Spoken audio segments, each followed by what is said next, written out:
You get video game music just randomly in your head? I'm assuming you do. No. What? No? Really? Okay, just try and take a guess. Let's see how well you know me. If it's not a video game, so it's not a video, it's okay. I'll just be, it's a movie. Gets stuck in my head. Batman? Mm-mm. Lord of the Rings. There you go. I was like, wait a second. Yeah. Okay, yeah, fair. I get Lord of the Rings stuck in my head a lot. You don't get like Oblivion or Skyrim just all of a sudden you're just like, Okay, actually, yeah, here we go. no, but it's there's layers. Oh boy. There's layers. Parfait is delicious. Parfait's delicious.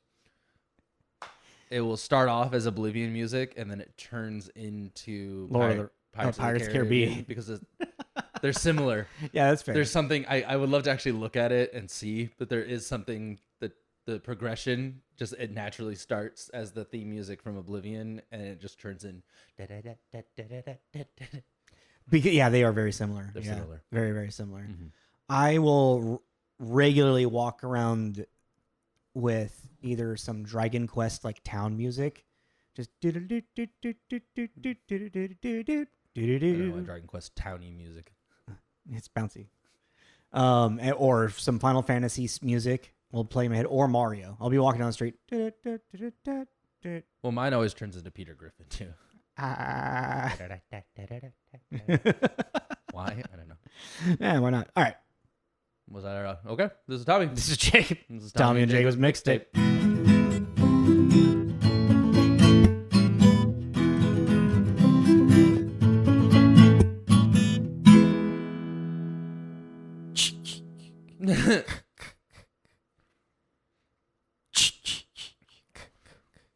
We're not doing that again. Nope. Again. Yeah. Oh, we did the remake. Yeah. That's right. Oh, man. I still want to do Good times. a Groundhog Day episode. Just re-release Groundhog Day? Yeah. But I want to wait till we're significantly older looking. Oh, you actually want to do an episode, like redo it? No. I want to just wait another couple of years. I see. Once we look significantly different. We don't even have video of that episode. Do we not? No, that was before the cameras. Oh, then yeah, we could just redo the Groundhog. Memorize the script. Mm-hmm. Hello, everyone. Welcome back. Welcome to the first episode of season 6. Oh, yeah. Season premiere. Yeah. Happy spooky season. Spooky. If you've been listening to us for a while, you know that our year's a little different. We always start a new season around Halloween and with spooky movies. Last week we did the Mogwai Awards. You saw my post about that. If not, that was our award show. And now we're starting over. We're starting fresh. Feels good to be clean. Dirty pillows. Yes. So every year we kind of like to do with the spooky season kind of like a general theme of some sort. The holidays, starting from now, going all the way through December, basically, is kind of a set idea of what we're going to do. I guess before we get into that, do you want to do the movie game? Oh, yeah. So from last season, we kind of had to put it off because of various things, the Mogwai Awards and whatever. But every episode we play the movie connection game. So we pick 2 stars at the end of each episode, and then the following episode, we connect them via co-stars and movies. Who did we have last week? It was Matt Damon to John Cho, which took forever for me to finally just go on to an IMDb list and find that there's one movie connecting them. All right, you go first. Matt Damon is in Downsizing with Neil Patrick Harris, who's in Harold and Kumar Go to White Castle with John Cho. I was wondering if there's a connection there. Mine is Matt Damon in Ocean's 11 with Andy Garcia. Andy Garcia is in The Air I Breathe with John Cho. Have you seen The Air I Breathe? Mm-hmm. Really? Okay. I remember it fondly. I have not seen a lot of John Cho films other than Star Trek, American Pie, Searching. Have you seen The Air I Breathe? I have not. It's a good cast. Brendan Fraser, Forrest Whitaker, Kevin Bacon, Michelle Gellar, Andy Garcia, Emil Hirsch. Huh. What's four? Emil Hirsch has been in a lot of trouble. Oh, that's right. He didn't die. No. Sorry, I thought he died. No, his career did. Yes. His career died. But yeah. So yeah, I was sitting there trying to just thinking of John Cho, and I was like, well, Neil Patrick Harris, I feel like is the closest that I was trying to do American Pie because he's just got such a bit part in it. He's one of the MILF guys. Well, and then I got stuck on Star Trek. Oh yeah, fair. I got really hyper, and I was like, I had to break it. I had to break out of the Star Trek bubble. I'm sure there is one in there. Yeah, there probably is. But then, I mean, the Neil Patrick Harris one and the Andy Garcia one, that's actually boom. Pretty straight. But yeah, so at the end of this episode, we'll randomly generate from the website connectthestars.xyz. And we will play again. If you'd like to play along, just put it in the comments and we read them off when people do it. Yeah. So yeah, we're into spooky season. And this year's theme, we decided to do reimaginings of the classic Universal monsters. Mm-hmm. When was your, I remember when I was a kid. Oh, I just remembered. Huh. You mentioned watching something. You mentioned watching something. I might have it. I have that whole box set of the classic monsters. That's right. That's right. Fucking stupid. Hell yeah. But yeah, when I was a kid, I remember Doritos, Frito-Lay, whatever, was doing this promo with Universal Monsters where when you got a bag of Doritos, there'd be a sticker with one of the Universal Monsters, and I wanted to collect every single one of those stickers. And that's where, as a young man, I got introduced to the Universal Monsters. I don't know where we're going. I'm just telling that story now. Okay. Yeah, there was nothing else beyond that because I could see the anticipation for your face. Well, because you were gonna ask me something until. Oh yeah, when was kind of your introduction of the Universal Monsters? When you understood that there was an actual group of specific Universal Studio owning monster. I mean, I remember my mom had the Creatures from the Black Lagoon on VHS. Remember that. I don't really know. I've always just kind of been into them, but I don't really. I've seen Bela Lugosi. Dracula. Yeah. Have you seen the Boris Karloff? I've seen bits and pieces of the original Frankenstein. Yeah, it's Boris Karloff. I guess Young Frankenstein would actually be probably my earliest introduction to Frankenstein, this world, because it's it's a satire on that world. It's a satire on that world. Yeah. So probably Young Frankenstein, actually, which we still need to review someday because that would just. We don't need to review it. I want to. I don't want to just fucking jerk each other off talking about how much we like Young Frankenstein. No, because we can go in off mic. This is not done, but I'm putting a pin in it. So yeah, probably Young Frankenstein. Fair. All right. Well, so we're starting off this week with what would be a reimagining. It took us a while to find one. I think we chose this one. I still don't think it totally hits the mark. It does. It's yeah. I think it's open to debate. Yes, and I see what I'll put it this way. Since I had to go to a Reddit forum to find movies that were reimaginings of Mary Shelley's Frankenstein, I don't feel like it was too awful or far off from No. Yeah. I don't think it was. But this week we are doing 2014-15's Ex Machina. You want to give us the synopsis? A man is brought to a high-tech research facility to ascertain an AI's level of consciousness. Yeah. So there are elements of an idea of Frankenstein, but it's not itself necessarily the story of Frankenstein. That's just what it is. It's you boil it down. Yes, it is. But there are key differences between it's man playing God and creating something. And a big thing to go into this, because the next couple of movies we have, these aren't, it's not a remake of Mary Shelley's Frankenstein. We weren't trying to find a remake. No, we're trying to find a retelling of, or even or a modern retelling. It's instead of kind of like how you have 10 Things I Hate About You is William Shakespeare's Taming of the Shrew, just set in high school, modern language. Can I say something and just go ahead and finish that, and then I have we were trying to find things that use the allegories of these classic stories in a modern sense, or a retelling, a reshaping of the monster or what have you. Yeah.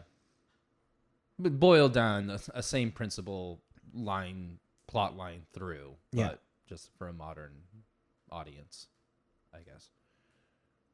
Kind of. I mean, I wouldn't say same plot line through.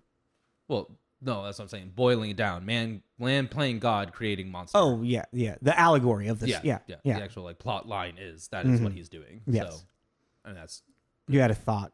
Oh, I was just like,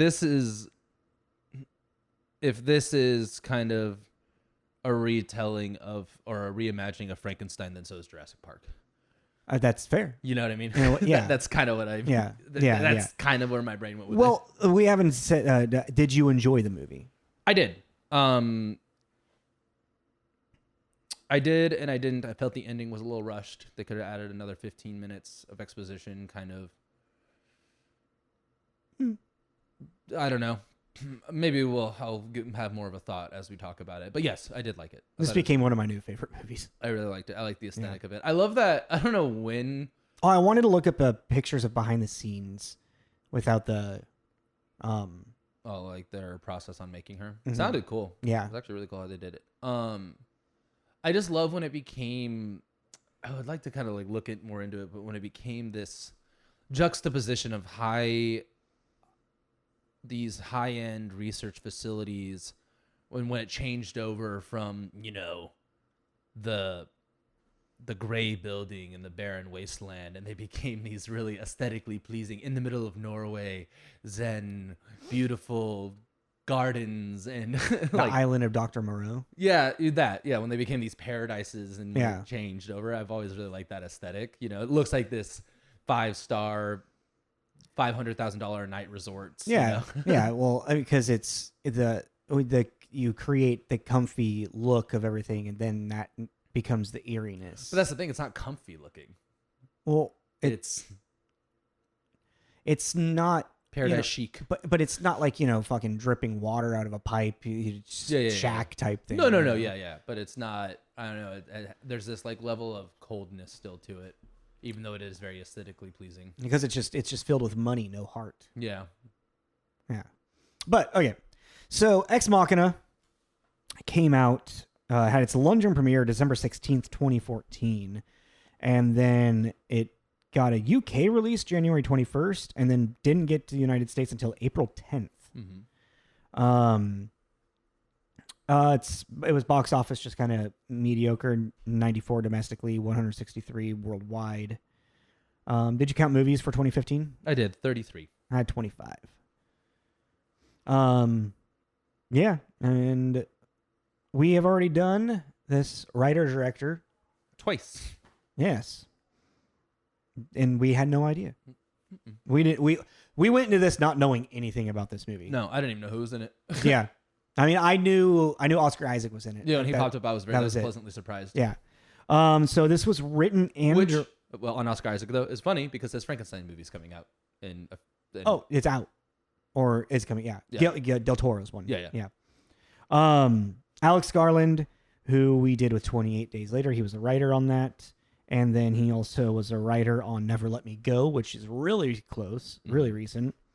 But writer and director, as we already said, I'm probably in one of these. He did Civil War, which with Kirsten Dunst we already watched, Men, and Annihilation.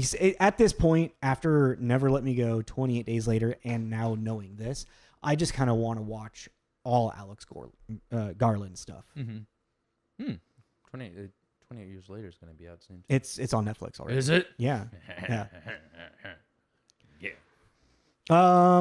So I don't really need to talk too much more about Alex Garland. Oh wait, why did I star that? What? I starred Dread. Oh, because he was a writer on Dread. And he has an uncredited directing. Like he didn't direct it, but it's like on his Wikipedia, it said he was uncredited. So I don't know if he like took over something. I tried to look into some stuff and it was just too much. But yeah, it is neither here nor there. Who do you want to start with for starring? I mean, I don't know. Who do you want to start with? I was going to go in the order that our leads were introduced. Okay. So we got Domhall Gleeson, who plays Caleb, who is our man that is brought to the facility to ascertain. I wanted to look up the tutor test. Tutor test. TUTER. Yeah, Domhall Gleeson.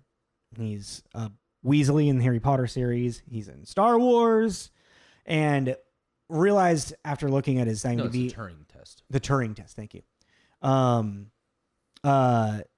We watched the first couple episodes of The Paper, and he's the lead like, guy in that. And I was yeah. like, oh, okay, all right. Yeah. I was surprised how good of an actor he actually is. Really?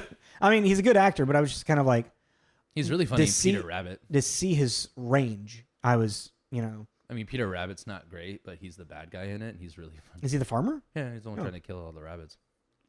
Right? I think I've so. never seen it, so I think so. And also, he's the little weasel guy in Star Wars. that's Hux, yeah. And then we got our Doctor Frankenstein, Oscar Isaac. What's his name actually? Nathan. What's his last name? It doesn't say. It doesn't say. Dr. Nathan. He's also in Star Wars. Probably now most recognizably for like Dune or Moon Knight. He's in the new Frankenstein coming out. He's the voice of Miguel in Across the Spider-Verse. Mm-hmm. Anything else? Yeah. The big ones. What? I think those are the big ones. Yeah. Mm-hmm. Okay. You want to take the next one? Alicia Vikander, who plays our AI Ava, who is Tomb Raider, I guess. Yeah, she's Laura Croft in the new, not well received my mom really likes remake. There was two of them. I want to say maybe one and the other one's in what canceled or what have you.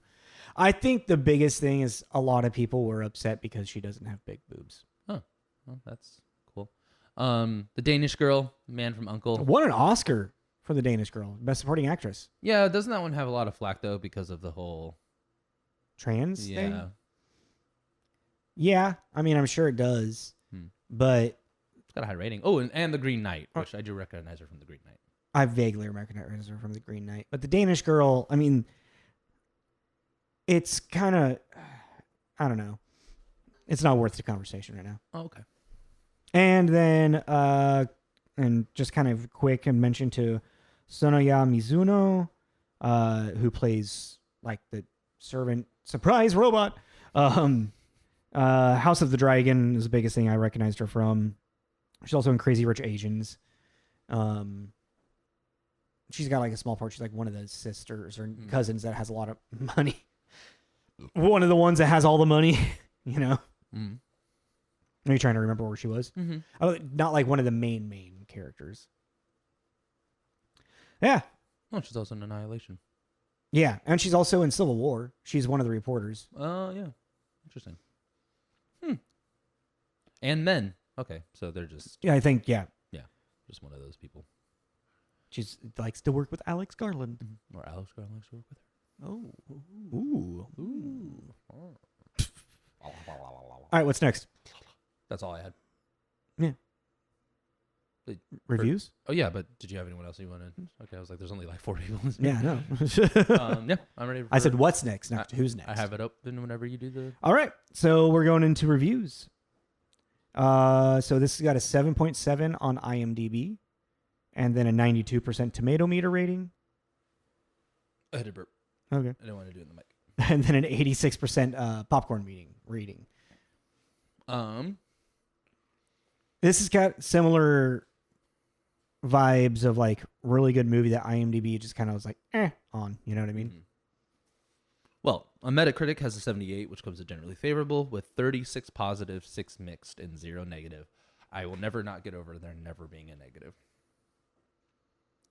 But the reason why is because of it's a rating system. I know. Your lowest one on there is it's negative. No, I know. But it's like, it's nothing below a 60. That's just surprising to me, especially with movie critics. They're just, they're not the most understanding people all the time.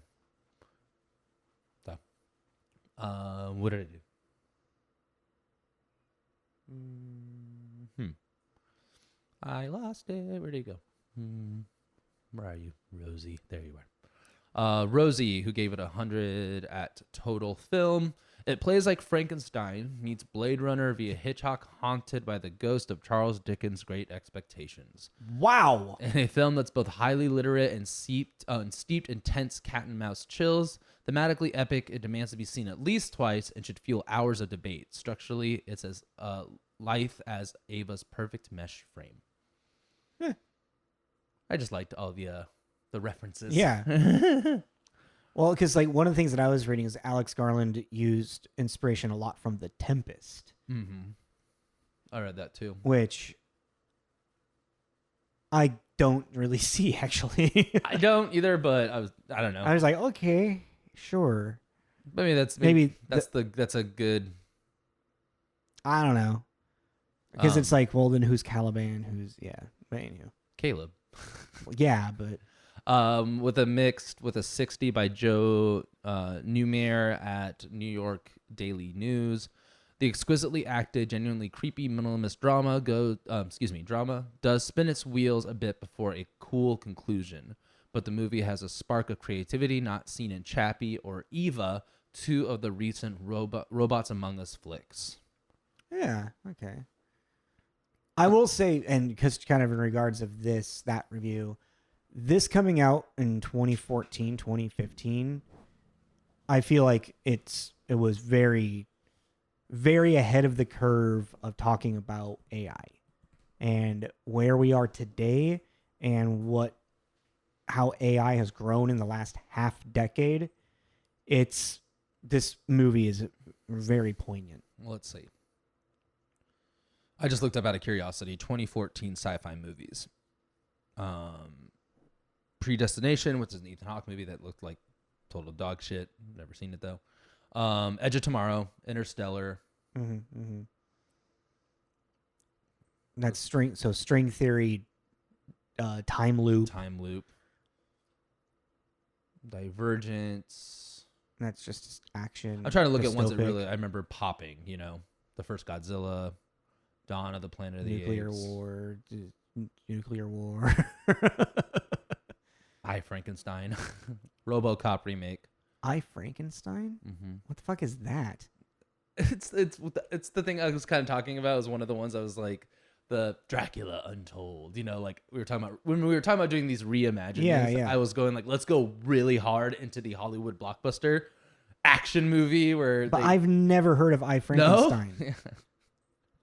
What the hell is Frankenstein? Who's in it again? Aaron Eckhart is Adam. He's the monster. They name him Adam after Adam and Eve. What? Mm-hmm. Bill Nighy.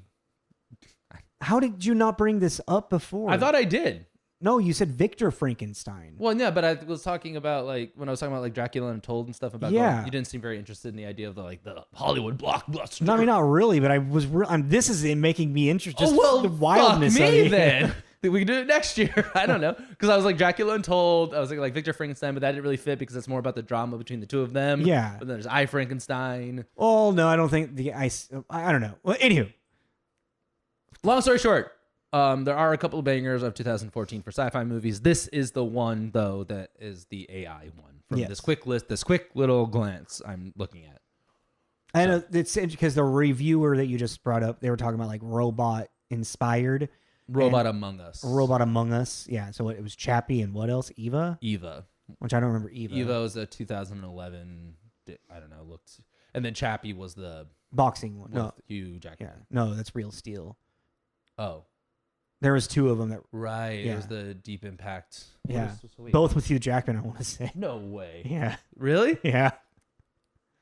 Get the fuck out of here. Nope, it's not. Not? Wait. Yep. Yeah. I was like, what? I'm pretty sure. And Dev Patel. In both of them? No, just saw that. Oh, and Chappie. Yeah. Yeah. Oh, it's because it's the guy that did District 9. Yeah. What the fuck? He has two robot boxing. He did Real Steel and Chappie? No. Oh, Hugh Jackman. Sorry, Yeah. I'm sorry. I'm having a scatterbrain. We're all over the place. We need to reel it back into the reviews. Well, that was it. But I was just curious about the AI thing. So that's. I was fair. curious about 2014 and AI. Yeah, and it's just because of how they express or show, it's written for this creation of AI of Ava, and her ability to learn and manipulate is fucking scary. Mm-hmm. It was really good. But so the biggest thing I would say that this movie has, that where it's like Frankenstein-ish, is the hubris of man playing God. Yes, what we kind of talked about off the bat, the boiled down man making monster, quote unquote monster. Mm-hmm. Well, make like for no other reason than to just see if he can. Yeah, just to do it. Yeah, which is, you know, like, and it's even like Caleb's asking him like why did you want to do this? And he's like, well, I mean, it's only a matter of time that something like this was to be created, so why not me? Your technicians were so occupied with if they could do it, they didn't stop and think, should they do it? Yes. Jurassic Park. Yes. Well, I mean, yeah, Jurassic Park, yeah. Like Jurassic Park itself is already still I know, I inspired. never thought about it like that before. Yeah. The hubris of man. I never thought about it as like a retelling of Frankenstein. One of the things that really stood out to me was, and I didn't realize this was also in Frankenstein, and it wasn't until the very last shot of Ava, the one that you were like, this is really making me dizzy. Yeah. Yeah. And her walk on, her shadow entering, and I just immediately was like, oh my God, this is a shot of a depiction of Plato's allegory of the cave and that metaphor of enlightenment, and then bringing that enlightenment. Oh, it was just like, and that's kind of a big thing that's in Frankenstein, Mary Shelley's Frankenstein, not really discussed as much because it's so much more about the hubris of God, but that shot kind of wrapped that entire movie up for me in such a great way. Well, it's like, no, yeah. The only thing is like with the hill that I'm dying on at this moment is that I never realized how much, to me, the importance of the Frankenstein story with the grave robbing and the taking the dead and reanimating the dead, to me, is a very, very significant part. You know what that parallel is, though? Mm. He took everyone's faces. Yeah. He turned on their cameras and he stole everyone's data. Yeah. He stole everyone's personality. Yeah. Yeah. But you're talking about which is something that fucking people. You're talking about the concepts. You're talking about the enigma that makes a human a human. I think that the ghoulishness of Frankenstein has a different level of it's classic horror. Well, but it's almost, I don't know. It's more, I guess now what it is that that's more sci-fi than that. This isn't sci-fi. This feels real. It's not. It doesn't feel real. This isn't sci-fi anymore. And even at the time, at 2014, this is when that was happening. And now we're at the point where, and maybe that's why I'm just like, well, it's not Frankenstein because it's not sci-fi. This was the longest Black Mirror episode ever. And I think that's why it's like, it's not really a retelling of Frankenstein, because it's kind of just a weird mockumentary about what's actually happening. What Google's doing behind the scenes. Yeah. Maybe that's, I don't know, just kind of had a light bulb go off in my head. Like, because it's like with Frankenstein, that is the key. It's the reanimating of dead tissue. That is what he is doing. That is what she wrote. And that has an essence of more godlike features, because you're creating it. You're taking concrete. You're reanimating. Yeah, well, you're taking concrete carbon-based things, putting them back together and reanimating it, or you're taking abstract ideas of like personality and impulse control and creating. And then creating. So it's just like it's reanimation versus creation. Yeah. Reanimation versus creation, basically. Yeah. And through the reanimation, you're creating. I don't know. And then the hubris of man in Frankenstein is the whole idea, like, is turning your back on God, because in the eyes of God, there is death inside of life that needs to happen. So when you take out that death, then what is the meaning of life? What is the point of life? Well, yeah, but it's also So, and that's the big thing that they're talking about in Frankenstein. That isn't really a commentary in this because it's creation versus you're not ending the absence of death. Does that make sense? You know what I'm trying to- because his Nathan's deal isn't I'm like Frankenstein, if you want to like talk about it, well, not if Frankenstein wants to take death out of the equation, even in the sense of you can even make death like it's because of Frankenstein's kind of religious undertones it has about God and his involvement in the universe. He's a scientist who wants to stop death. Yeah.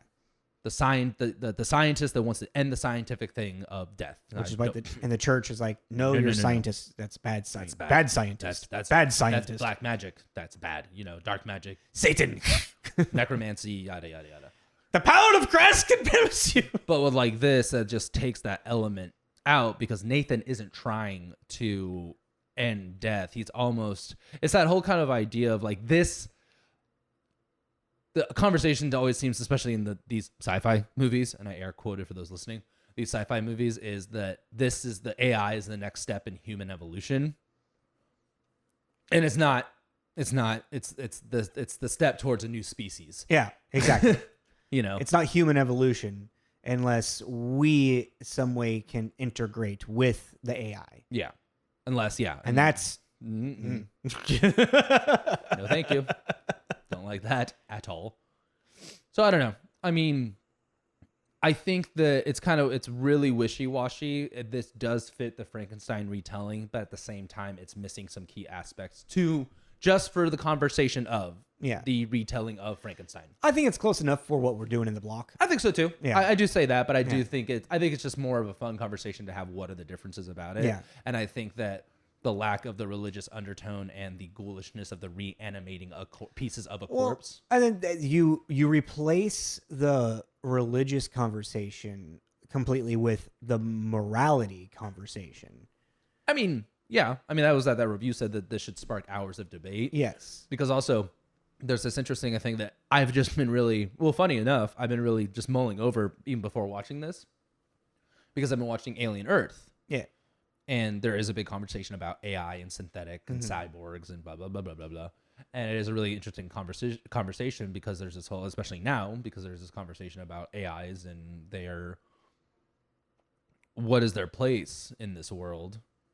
What place are we going to put them in? And then there's been that thing about like the AI partners getting turned off and causing all this, all these things are going on. And it's kind of like, okay, because people are like, they're not human. It's like, yeah, they're not human.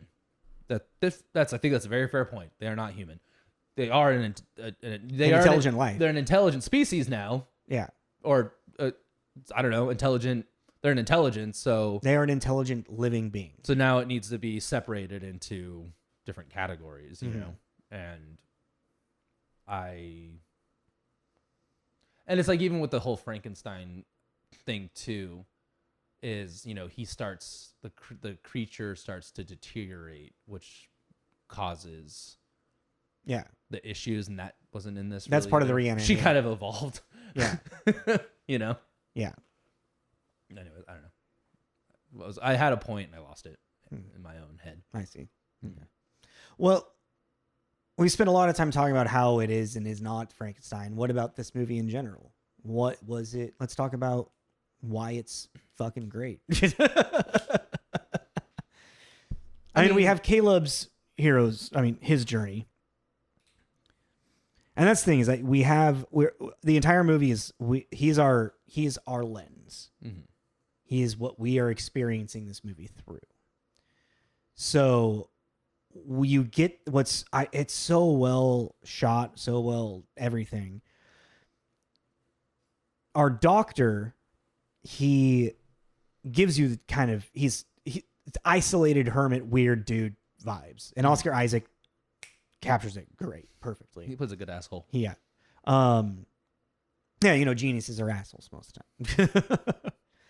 And you slowly get unveiled the story of Caleb, why he's there, and then even like Ava and her manipulation of the system. But Dr. Nathan, he's like kind of one step ahead. Like he knows what Ava is going to try to do to this unassuming young man. Mm-hmm. And so it really just kind of almost turns into more of like, was it the Turing test? Mm-hmm. The Turing test that do you have it up? Mm-hmm. The Turing test, originally called the imitation game by Alan Turing in 1949, is a test of machines' abilities to exhibit intelligent behavior equivalent to that of a human. In the test, the human evaluator judges a text transcript of a natural language conversation between a human and a machine. The evaluator tries to identify the machine, and the machine passes. The evaluator cannot reliably tell them apart. The result will not depend on the machine's ability to answer questions correctly, only on how closely it answers resembled those of a human. Since the Turing test is a test of indistinguishability and performance capacity, the verbal version generalizes naturally to all human performance capacity, verbal as well as nonverbal robotic. You read that really fast. But I followed you. Blade Runner, what they were doing in Blade Runner. Yes. Yes, that was a Turing test. Yeah. But yeah, so, and but I still also think Caleb was right. He shouldn't have known. Yes, but I think that's why it was flipped in a really weird way. Is the test wasn't for Caleb to prove if Ava was an intelligent life. The test was to see what Caleb would do with it. Mm-hmm. And he fell in love with it. I don't know if he technically really fell in love. I think he was just trying to save a thing that he saw life in. And she used femininity to persuade him in a lot of ways. Well, because she was designed to do that. Yes. Well, I mean, that's kind of where I was having an Or issue. was she designed to do that, or did she learn that? Well, no, she was designed to do that because even he talks about the idea of giving her sexuality. Like, Yeah. You're not gonna talk to a gray box, so you have sexuality. You're going to learn to use it. Yeah. So it's kind of like That's the chicken or the egg. Yeah. You know what I mean? It's like he would have to put some kind of parameter in there for that to be an option at some point, right? But the thing that I just thought was kind of weird is so kind of a plot thing to me. And this is just one of those eat the carrots, like, yeah, humans are fallible. But it's like, okay, so you're Nathan, you're Oscar Isaac's character, and you have this high-tech research facility. You know, he makes it very clear pretty early on that he was aware that she is going to very possibly learn manipulation tactics. Yeah. Why the fuck are you spending your time getting blitzed drunk with your security card that you're past the firewall thing and just leave? You know what I mean? It's like, you're so, and that goes, that you could also make an argument that goes back into the hubris. He didn't think that Caleb was ever, I don't know. I just thought it was silly because it's like, so you're this genius, you know that you have this dangerous artificial intelligence. Again, Jurassic Park. You got the raptors, you got the clever girl locked in a cell. Maybe go through every possible precaution to make sure that they don't get out. Which I feel like he had done. He clearly hadn't done. Why? She got out. What do you think she actually wanted? To get out. Oh yeah, but just to live. Just to be free, just to live. Yeah, like every living thing on this planet. Yeah. The survival instinct. That's all, That's, she is mirroring a human. She is mirroring a creature. Yeah. She's mirroring an animal. So basic survival instincts, and that's what, And Caleb was of no use to her anymore, so she could just, and Caleb knew what she was, and her idea is to get out into the world and live. She just wanted to go outside. So Caleb, knowing that she is an android or he's synthetic human, or what's the word? A lucid. Yeah, that's the term. Yeah. I mean, but even then, it's like, I guess the reason the ending didn't really sit with me well is because doing that to Caleb was cruel. And for a calculating machine, why would she be cruel? But was it an intentional cruelness? I mean, she could have gotten him out. She decided not to. She decided to let him stay there, knowing very well. We're just assuming because she is an AI, so she has access to things. She's aware that, or maybe, I mean, and it made it very clear that she's not naive. She was It wasn't like she was a Frankenstein where she's learning, a baby deer learning to walk for the first time. Mm-hmm. She was well spoken. She obviously had and not even intelligence in the fact she held a conversation. She was intelligent. Yeah. So she is very aware of leaving Caleb in this locked room. What is going to happen to him is a pretty terrible. And we don't see any recollection of like when she gets out or leaving on the helicopter that she turns off the security parameters. To let him from out. everything from our it appears that he's stuck in there until he dies, basically. Yeah. And I just thought that was it was a great ending because it was kind of chilling and like good for a thriller, you know. But it didn't make sense to me of why would this robot, this android, this artificial intelligence go out of her way to be cruel. And again, the problem with that though is this whole conversation can be argued with, well, humans do it too. Why wouldn't an AI? Yeah. And you're like, because the AI is not human. But also the AI, if it's an AI that has learned manipulation, has learned all of these things, then it also could just lack the empathy to care. Yeah. That's I mean, that's the thing is with this whole thing you can make. Like, Ultron, Age of Ultron. He doesn't care about the amount of people that die. I know, but Ultron is designed as a protection for the planet. Yes. So his parameter already, we already know his parameter is to lean towards. So with Ava, it could be the parameter is protection of herself. Yeah, but we're sitting here speculating. Yeah. And I just don't. But again, like you said, it is the. I feel like it's the right way to end the movie. I think so too, but it just didn't. I don't know. It felt weird for Ava's character, this AI, to do that to me. I didn't even have a thought to question it. Well, that's why we're having this conversation. Yeah. I mean, I did just because it just seemed. Because it seemed, and maybe that's the point of the writing. It was supposed to, because she is mirroring human, and human is can be cruel for no other reason. Well, no, it can just be. I was just thinking of Fifth Element, and she finds war. Oh yeah, but it's like a human can just be cruel to be cruel. Yeah, we're one of the few species on this planet that do that. So maybe it's just that she's just mirroring what she has learned from the collective consciousness, the pieces that were put together. The ghost in the machine. Yeah. I don't know. It was just really chilling, and I really felt bad for him because it's, from all extents and purposes, us as the audience. I didn't want him to get a good ending, but I didn't want him to get the worst ending either. Before Nathan brought up the idea that Ava could be manipulating him, did you think that was possible? Yes. You had that? I honestly found this movie very predictable. Really? And it might be because sometimes you watch a movie just too late. And I think that if I had watched this in 2014... my head had not yet really wrapped around these ideas, but I think now in 2015, I'm like, I mean, I kept making jokes that he was going to fuck the robot, but I wasn't wrong in a way. I didn't think it was a joke. I was like, out of these two men, someone is fucking that robot, or has been. Yeah, and my money was on Oscar Isaac. Yeah, no, he was clearly fucking the robots. Yeah. He was going, no, he wasn't even fucking him. He was going full American Psycho status on their asses. Yeah. Like, that was unnerving. Oh, really weird. Yeah. I got so lost in the story of it all and what was happening with Caleb and this happens. I mean, that's why I really like this movie, because I was able to just kind of shut off a big part of my brain and just enjoy it. Yeah. Like when it was like, did you even think that, she might be manipulating? I was like, Pikachu. I didn't even think about that. Well, because I was just so enveloped in the story. I was like, what's going to happen next? I can't wait to see what happens next. Well, the reason that I thought that was going to go down is because the fact that I was like, well, she's not naive. She isn't this newborn baby. And it's very clear to me that she's been around for a while, and she is mirroring. She's mirroring what she's seeing, which is Dr. Evil Nathan. Yeah. She's a prisoner. She's Count of Monte Cristo. She wants to get out, and she's going to get out any means that she needs to.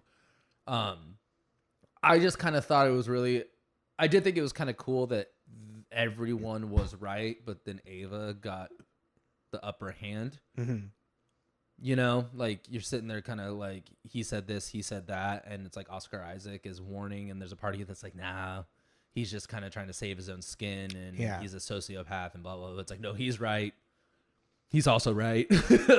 like he might be an asshole and a little evil, but he did make her. Yeah, he knows his he knows his creation and what she's capable of. Yeah. So maybe we should. But it's like that's even the thing too. That's the Jurassic Park notion of this. It's like, okay, you like Caleb, all right, I understand. You are now feeling, which I think is both a good and a bad thing, but you're now feeling for this artificial intelligence because it's a living thing and you don't want to see it destroyed. Great, that's awesome. Not your call to let it out. Done. True, yeah.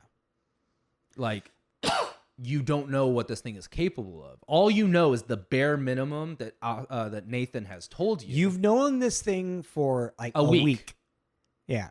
You don't know what this thing is capable of because also you don't know if it were to get out, what kind of systems can it access. You don't know anything about this thing. If it can override nuclear codes and if it can override this research facility, what else can it override? Or unless that was in her coding. And that's my point. My point is you have exactly. You don't know. Yeah. You don't know anything about what this guy. As soon as she has a cell phone, what can she access? Yeah, like you don't know what this guy has designed her to do, and guess what?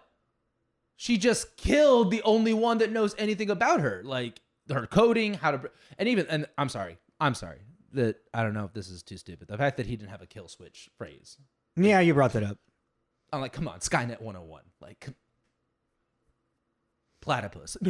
You know, I don't know. He's like, orgy. They all turn on.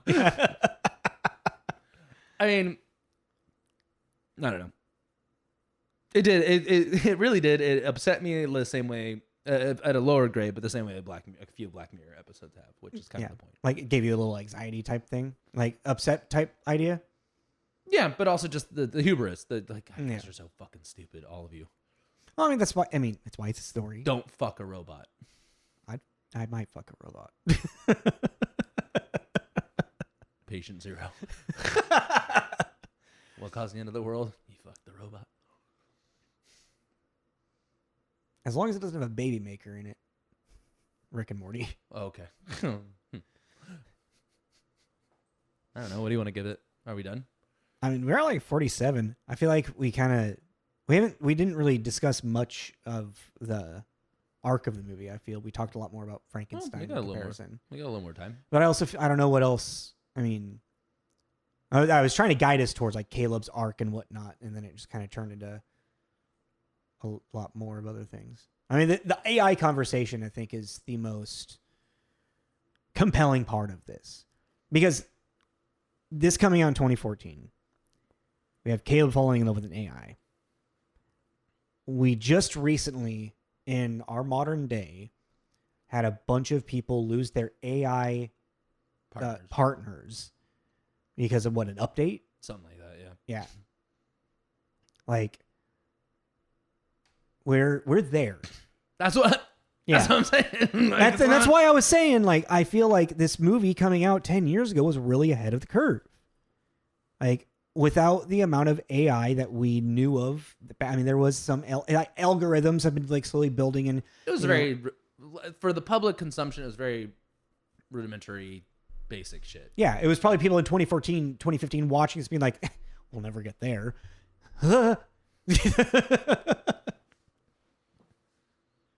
Like, especially when you like the way that Nathan talks about. What are your feelings on AI? It needs pro or you. I'm kind of pro, but only in like if we can know how to utilize it it's a tool. Use it correctly. Yes, yeah. Like use it responsibly. Yeah, and I don't think anybody has. No. Proper. Well, it has been used. It has been, but there's. Okay. You know what? No, I feel like I'm kind of I'm going. You know what? Nuclear power. The nuclear bomb, atom bomb changed the world. But the amount of negativity they're out of the problems that came from that, I don't think it's it's. I feel like we're kind of at that point with AI. Explain. Show your work. I'm not following. Oppenheimer. Yes. Changed the world, creating the nuclear bomb. Yes. I am death. And yes. Yeah. and we used it in the most horrendous way possible. Yes. And then nuclear energy and like all of that stuff. And then we were able to like harness it for actual like energy. Mm-hmm. There were other ways that we could have found energy like that. What do you think? And AI is now being used to weaponize media and influence people through just what they see every day. And, you know, and it's attacking people at a young age, influencing how they like, you know, see the world. Maybe we don't need to use AI for this type of stuff. Maybe we can find another way to do this. Does that make sense? Mm-hmm. And this weird parallel just kind of clicked to me right now. So there's obviously a lot more to explore with that in that thought, but I am kind of weirdly seeing this. I can see. If you could be transferred into a robot, would you? Like a synthetic human body? Man, yeah. Can I get back into my body? No. Even though... Oh, surrogates? No, because surrogates is like a... That's that. No, but you still have your body. No, not necessarily. And not, Bruce Willis? Yeah. Yeah, no. No. Your consciousness was transferred into a... Oh, but yeah, your human body. Yeah. You have an avatar. No. This is like is the Alien Earth. Yeah, you are destroyed, and basically a copy of you is made into. If I was dying, maybe because that also brings the question, like we're talking about Alien Earth. Once your consciousness enters into another thing, are you the same person or not? Mm-hmm. Which I believe so. I believe your consciousness and your memories and your thoughts is what makes you who you are. It doesn't matter what shell you're in. Well, I mean, I would think it's just it's a copy of you. Would it be a copy of you? Yeah. Why wouldn't it just be you? Because it's just a copy of you. But if it's you, your consciousness... Because one died and another one lived on. The shell expired. The consciousness just moved. Well, no, but they made a copy because this consciousness is going to keep going until the consciousness ends. So it's like they copy the consciousness. It's not absorbing the consciousness and moving it over? No. Oh, it's not a transfer. It's a... No, they say it's a but like scientifically, like the only way I can wrap my head around is that they're making a copy of the conscious. How do you remove a consciousness? How do you copy a consciousness? But that's what I'm saying. Copying a consciousness makes more sense than taking... Because no, you're making a copy of the brain and the neurons firing, and you can make a copy of that. Like they can, if you can map that out and put it into a gel, like in Ex Machina. Yeah, you can map it out and then make a copy and put it here, and then sure, but then it's a copy. So it'd still be. I think I would do it because I think it'd be really interesting to experience dying and then live. You know what I mean? But Even if it's making if it's making a copy and putting it into the other thing, you wouldn't be experiencing the death. No, I would, but then the other me would continue on living. But then you wouldn't remember your death.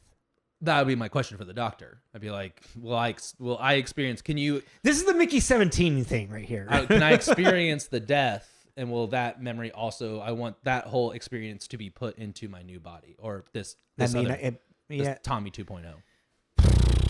Man, we went down a weird rabbit hole here. But I'd do it. That'd be kind of cool. Yeah. I mean, yeah, if you're dying. Because then not even right now. I'm not dying right now. I'd do it because also I'd just be like, I don't know. My problem will be over. Now it's your problem. Here are the keys. I don't know. It'd be interesting. And a robot body. Fucking beep, beep, beep. That'd be kind of cool. Then you got to oil yourself all the time. Drink beer for fuel. You wouldn't be able to eat any more food. You wouldn't. No, but they have the taste. They have little in the show. They have little synaptic things. There. Oh yeah. Yeah, they map out food, and they can taste like ice cream and stuff. That's crazy. Because it's just This turned into an Alien Earth conversation. No, it didn't. It's still about AI. AI and consciousness and. I mean, but again, now that thing of you're talking about that idea of AI being the next evolution of human consciousness. Well, no, because what I'm talking about is UI, not AI. Yeah, it's true. Yes. I'm talking about uploaded intelligence. Yeah. Which that would be a step in our species. Yes. Uploaded intelligence would be. AI is not. AI is a separate entity. The AI is being used as a tool to find that is kind of the thing. There's a sci-fi thing right there: AI versus UI. Yeah. Black Mirror. We got you. Let us write it. All right. We're just going in circles now. We might as well just end this episode. Might as well. I'm actually feeling like a 4 or 5 on this one. Okay. No complaint. No complaint. What about 5? No, not a 5. You can go with 4 or 5. It's interesting. So whenever I do enjoy a movie this much, I try to figure out why I wouldn't want to give it a 5. And sometimes it's just a feeling. You know what I mean? Mm-hmm. It's like, this movie isn't perfect is the biggest thing to say. I think that there are enough plot holes to keep it. You could you could rewatch it again. And I could rewatch it again and find a lot more. Yeah, you could find stuff that just doesn't. Because even then, it's like, the amount of time. I think that should be a good indicator. The amount of times you kind of go, as an honest member, just eat the carrot and go with it. A lot of the time, that's just is just how it goes because of the fact of you can kind of find holes in everything. Yeah. But it's like, even what I was saying, it's like, the hubris of the man, yada yada yada. But then you make Nathan just this really unreliable scientist because he is egotistical and his own hubris and everything like that. But it's like, yeah, but that doesn't make sense for. He has this whole NDA and he has this whole protective system. All of these red flags that he, like, at the very beginning, that you as an audience member, if you're Caleb, you'd be like, well, but it's like but it becomes contradictory because you have all these things that he's doing, these steps that he's taking for security, but then is also getting plastered as drunk, leaving one security card in his pocket, asleep on the couch, and you're like, well, if you're that meticulous, wouldn't you be that meticulous? Or because then the argument could be, or he wanted to see what would happen and wanted to see what Caleb would do, so it was allowing things to go loosey goosey. Which it feels like that's a thing, but that's feels never 100% exactly. said, yeah. And then it's like, and then we don't have a kill switch for Ava, who we know is actively trying to. He knows does not like him, and is actively trying to get out. And he doesn't have any other. That could be also his hubris and pride. Like, I'm not going to create a kill switch because I won't need to. Yeah. Or the fact he doesn't have a gun. He starts uses a dumbbell as a weapon. I don't know. I just thought things like that. I was like, for him being introduced as being as meticulous as he is, this all feels very sloppy. Yeah. For this to all, like, at least with Jurassic Park, it is because it is such a theme park. There's a lot of loose ends that can cause a situation on them. Caleb himself is the loose end that he didn't take into account maybe the element of Caleb being a threat. Yeah. Because of his own. It was like he had the idea but didn't have it fully flushed out. Yeah, basically. But yeah, I mean, I could do a 4 or 5. 4 or 5, all right. On the connections, Arnold Schwarzenegger to Kate Beckinsale. Sure. Have we done Arnold yet? We have, yeah. Let me redo Arnold. Russell Crowe to Kate Beckinsale. It feels like it might be easy. I mean, I feel like Arnold would be easy too. I think there's enough in the age gap. Joe Pesci to Kate Beckinsale. Yeah. Yeah, that's a good one. Joe Pesci. Not Joe Pencil. Stupid autocorrect. Okay. And what are you doing next week? The Shape of Water. I'm very excited to rewatch that. And that is the only movie I've seen in this block. What are the other ones? Oh, well, never mind. But I don't remember. Are they on our thing? Yes. Okay. I think there's one other one that you've seen. I know. We talked about it. Right. Yeah. Yeah. But all of these I've seen like once. I haven't seen the two I've seen. Yeah, you've only seen one. Yeah. All right.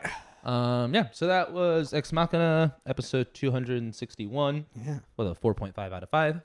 Please join us next week for The Shape of Water as we continue on our Universal remake block. Reimagining. Whatever. Follow us on Instagram and Facebook. All those posts have our link tree on it, where you can find wherever you want to listen. YouTube, Spotify, Apple Podcasts, so on and so forth. Join us next week. And happy spooky season. Woo! Spooky season. Oh, I just remembered. There's 5 Fridays. So we also got a special Halloween Halloween episode. episode. Mm-hmm. On Halloween. Well, This is This is Jacob. This is Tommy and Jacob's mixtape.